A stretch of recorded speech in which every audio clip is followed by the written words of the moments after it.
How to turn on repost on your Instagram posts. Hey everyone, in this quick tutorial, I'm going to show you exactly how to turn on the repost button on Instagram. So if you want people to be able to share your posts and reels, follow along step by step. All right, let's dive in. First, open the App Store or Google Play Store on your phone and make sure your Instagram app is updated to the latest version. Now, open your Instagram app on your phone. Then tap the profile icon at the bottom right corner to go to your profile. Next, tap the three horizontal lines in the top right corner to open the menu.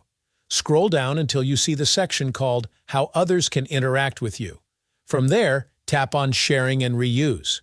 Under the part that says Allow people to share your content, you'll see the option called Reposts on Posts and Reels. Simply switch the toggle on. And that's it.